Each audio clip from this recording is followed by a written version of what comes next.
রাজধানীর ব্যস্ততম সিগন্যাল বিজয় সরণি মোড়, নেই চিরচেনা সেই গাড়ির দীর্ঘ সারি। ঈদের আমেজ এখনো কাটেনি, তাই ঢাকার রাস্তা এখনো কিছুটা ফাঁকা।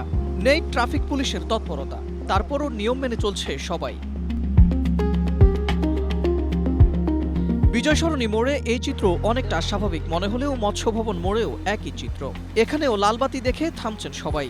কি সরকারি কিংবা বেসরকারি যানবাহন যেটিই হোক, সড়কে নিয়ম মানার এই প্রবণতা তৈরি হয়েছে সম্প্রতি ঢাকার কয়েকটি সিগন্যালে এআই ক্যামেরা বসানোর ফলে। কারণ নিয়ম অমান্য করলেই স্বয়ংক্রিয়ভাবে হচ্ছে মামলা, জরিমানা, যা মেসেজে এবং ডাকযোগে চলে যাচ্ছে গাড়ির মালিকের কাছে।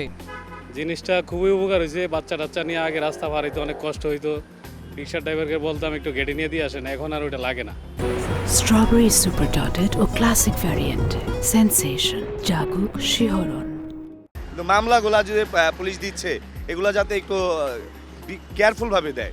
এরা অনেক সময় ভুল করে ফেলে, দেখা যায় অনেক সময় যায় না, কিন্তু মামলাটা ঠিকই চলে আসে।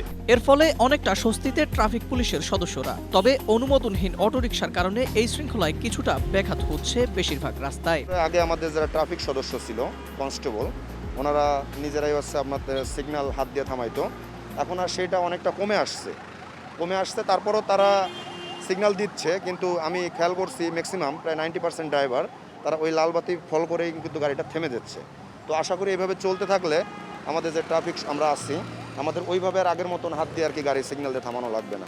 বাস্তবতা হলো, নিয়ম যদি সবার জন্য সমান হয় আর তা যদি পরিচালিত হয় কৃত্রিম বুদ্ধিমত্তার মাধ্যমে, তাহলে আইনের বাইরে যাওয়ার আসলে সুযোগ থাকে না কারো। Ahmed Imtiaz, Asia post.